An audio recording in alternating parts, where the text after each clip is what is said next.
បាទសួស្តីទាំងអស់គ្នាអញ្ចឹងយើងទៅចំណុចបន្ទាប់ទៀតដែលយើងតពីចំណុចមុនបាទដែលចំណុចមុនយើងសិក្សាពីរបៀបប្រើប្រាស់ picture format អញ្ចឹងដូចគ្នាដែរបាទយើងចុចទៅលើ picture ដដែលហើយបន្តមកទៀតយើងចុចទៅលើពាក្យថា format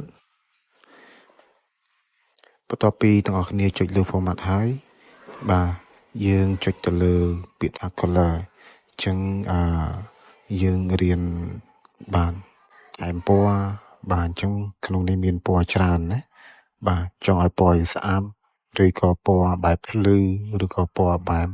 រៀងចេញជាពណ៌ស្វាយបាទឬក៏ពណ៌ផ្សេងហ្នឹងទាំងអស់គ្នាអាចជ្រើសរើសនៅក្នុង color នឹងបានហើយចំណុចមួយទៀតគឺ correction នេះគឺជាកន្លែងដែលយើងអាចបន្ថែមពន្លឺទៅលើរូបភាពរបស់យើង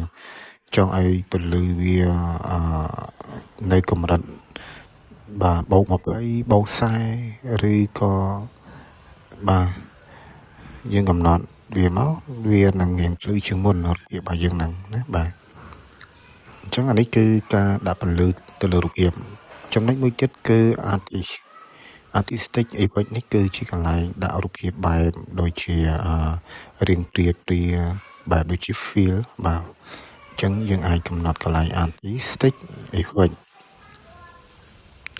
ហើយបាទបន្តទៅទៀតគឺកន្លែង color របស់យើងហ្នឹងក៏យើងអាចចុចទៅលើ set transparent ហ្នឹងគឺដើម្បីធ្វើការលុបbackground វាចោលណាបាទឬក៏ remove នេះក៏យើងអាចធ្វើការលុប background ចោលណាបាទបើសិនជាទាំងអស់គ្នាចង់បានផ្នែកណាមួយទាំងអស់គ្នាគ្រាន់តែចុចលើ make area to keep បាទអញ្ចឹងយើងចុចទៅលើកន្លែងណាដែលយើងចង់ទុកវាបាទឧទាហរណ៍ថាកម្មវិធី Word អញ្ចឹងណាយើងចង់ទុកវាអញ្ចឹងយើងបាទ select លើវាមកបាទអញ្ចឹងអីទៀតដូចជា Excel បាទអញ្ចឹងយើងអាចធ្វើការគូជារង្វង់មកអញ្ចឹងក៏បានបាទហើយបន្តមកយើងចុចលើ keep change នោះរូបភាពរបស់យើងវានឹងកាត់ background ចេញហើយបាទ